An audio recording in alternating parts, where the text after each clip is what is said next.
5 राज्यों में सबसे पहले लागू होगा 8वां वेतन आयोग। किसकी बढ़ेंगी सबसे ज्यादा सैलरी और पेंशन? 8th पे कमीशन।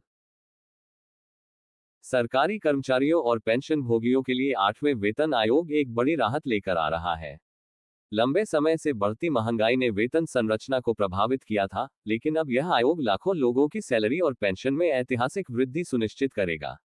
इससे न केवल आर्थिक स्थिरता आएगी, बल्कि जीवन की गुणवत्ता भी उच्च स्तर पर पहुंचेगी।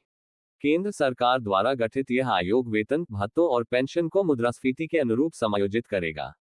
राज्य स्तर पर इसका प्रभाव खासतौर पर मजबूत अर्थव्यवस्था वाले राज्यों में दिखेगा। आइए विस्तार से समझते हैं कि यह बदलाव कैसे होगा और किन 5 राज्यों को प्राथमिकता मिलेगी। केंद्र की सिफारिशें लागू होने के बाद राज्य सरकारों को स्पष्ट निर्देश दिए जाएंगे। प्रत्येक राज्य अपनी वित्तीय स्थिति, कर्मचारी संख्या और बजट क्षमता के आधार पर नया वेतन ढांचा तैयार करेगा। हालांकि सभी राज्य एक साथ इसे अपनाने के लिए बाध्य नहीं, लेकिन अधिकांश पिछले आयोगों की तरह शीघ्र कार्यान्वयन करेंगे।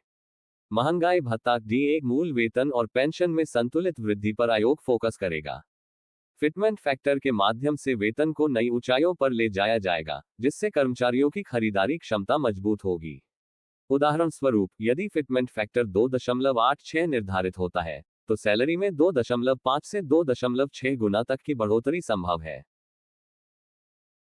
उत्तर प्रदेश और महाराष्ट्र जैसे राज्य केंद्र सिफारिशें सीधे अपनाने पर सबसे अधिक लाभान्वित होंगे। पुरानी पेंशन योजना के लाभार्थियों को बड़ा राहत मिलेगा।